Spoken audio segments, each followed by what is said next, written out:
ಅದಕ್ಕೆ ಜನತೆಯ ಸಹಕಾರವೂ ಬೇಕು, ನನಗೆ ಜನಪ್ರತಿನಿಧಿಗಳ ಸಹಕಾರವೂ. ಉಪಚುನಾವಣೆ ವಿಚಾರವಾಗಿ ಸಾಕಷ್ಟು ಚರ್ಚೆ ಆಗ್ತಾ ಇದೆ. ಉಪಚುನಾವಣೆ ವಿಚಾರವಾಗಿ ಕುಟುಂಬ ರಾಜಕಾರಣದ ವಿಚಾರ ಸಾಕಷ್ಟು ಚರ್ಚೆ ಆಗ್ತಾ ಇದೆ. ಸಿದ್ದರಾಮಯ್ಯನವರು ನಿಮ್ಮ ಕುಟುಂಬನೇ ಸಾಕಷ್ಟು ಟಾರ್ಗೆಟ್ ಮಾಡಿ ಮಾತಾಡ್ತಾರೆ. ಅವ್ರದ್ದು ಯಾವ ಕುಟುಂಬ? ಸಿದ್ದರಾಮಯ್ಯ ಮೊದಲನೇ ಮಗ ಇದ್ದಾಗ ಮೊದಲನೇ ಮಗನ ಬೆಳೆಸಬೇಕು ಅಂತ ನೋಡಿದ್ರು. ಅವರ ಅಕಾಲಿಕ ಮರಣದಿಂದ ಈಗ ಎರಡನೇ ಮಗ ಡಾಕ್ಟರ್ ಆಗಿದ್ದವರು ಯಾತಿಗೆ ರಾಜಕೀಯಕ್ಕೆ ತಂದಿದ್ದಾರೆ? ಯಾತಕಲ್ಲಿ ಬೆಂಗಳೂರಲ್ಲಿ ಕೂತ್ಕೊಂಡು ಪ್ರತಿನಿತ್ಯ ವಸೂಲಿಗೆ ಇಟ್ಕೊಂಡಿದ್ದಾರೆ? ಅವ್ರದ್ದು ಯಾವ ಕುಟುಂಬ? ಸಿದ್ದರಾಮಯ್ಯನವ್ರದ್ದು. ಇಷ್ಟು ದಿವಸ ದೇವೇಗೌಡರು ಕುಟುಂಬದ ಬಗ್ಗೆ ಚರ್ಚೆ ಮಾಡಿದ್ರು. ದೇವೇಗೌಡರು ಕುಟುಂಬದಲ್ಲಿ ಏನೋ ಮಗ, ಮೊಮ್ಮಗ, ಬರೀ ಮೊಮ್ಮಗ ಇದೆಲ್ಲ ದೂರದ್ರಲ್ಲ.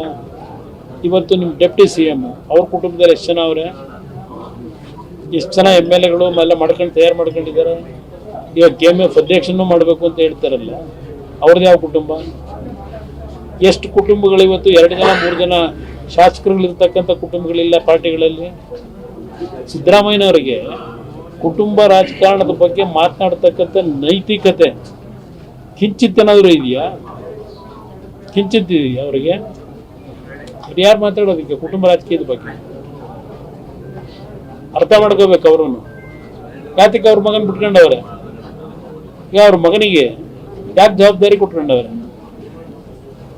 ಏನು ಜನಗಳ ಸೇವೆ ಮಾಡುವಂಥ ಜವಾಬ್ದಾರಿ ಕೊಟ್ಟವರ?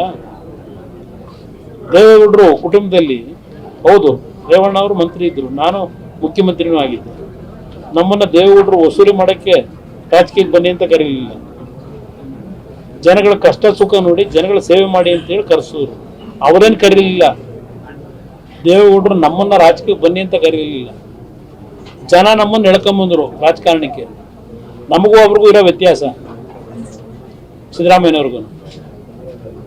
ನಮ್ಮನ್ನು ದೇವೇಗೌಡರು ಬೆಳೆಸ್ತಿಲ್ಲ ಎಂದು ನಾನು ಲೋಕಸಭೆಗೆ ನಿಲ್ಲೋದಕ್ಕೆ ಭಾಳ ವಿರೋಧ ಮಾಡಿದವರು. ರಾಜಕಾರಣ ಯಾವ ಕಾರಣಕ್ಕೂ ಬೇಡ ಅಂತೇಳಿ. ಎರಡನೇ ಬಾರಿ ನಾನು ಮುಖ್ಯಮಂತ್ರಿ ಆದಾಗ ಎಲ್ಲರ ಎದುರಿಗೆ ಹೇಳಿದ್ರು ಮಲ್ಲಿಕಾರ್ಜುನ್ ಖರ್ಗೆ ಮುಖ್ಯಮಂತ್ರಿ ಮಾಡ್ಕೊಳ್ಳಿ ಅಂತ. ಎಲ್ಲ ಬದುಕೋರಲ್ಲ, ಸಿದ್ದರಾಮಯ್ಯ ಬದುಕೋರಲ್ಲ. ನನ್ನ ಮಗನ ಮುಖ್ಯಮಂತ್ರಿ ಮಾಡಿ ಅಂತ ಅರ್ಜಿ ಹಾಕೊಂಡು ಹೋಗಿದ್ದಾರೆ ದೇವೇಗೌಡರು 18ರಲ್ಲಿ. ನಮ್ಮ ಮಗನಿಗೆ ಬೇಕಿಲ್ಲಪ್ಪ, ಅವ್ರ ಆರೋಗ್ಯನೂ ಚೆನ್ನಾಗಿಲ್ಲ, ಇವ್ರನ್ನ ಖರ್ಗೆ ಅವ್ರನ್ನ ಮಾಡಿ ಅಂತ ನಿಮ್ಮ ಮುಖಕ್ಕೆ ಕೇಳವ್ರೆ. ಮುಖ್ಯಮಂತ್ರಿ ನನ್ ಮಾಡಬೇಕು ಅಂತ ದೇವೇಗೌಡರು ನಿಂತಿದ್ದೀರಾ? ಇದಾಗ ನಮ್ಮ ಕುಟುಂಬದ ಬಗ್ಗೆ ಇವ್ರು ಯಾರು ಚರ್ಚೆ ಮಾಡ್ತಕ್ಕಂಥ ನೈತಿಕತೆ ಯಾರೂ ಇಟ್ಕೊಂಡಿಲ್ಲ ಅನ್ನೋ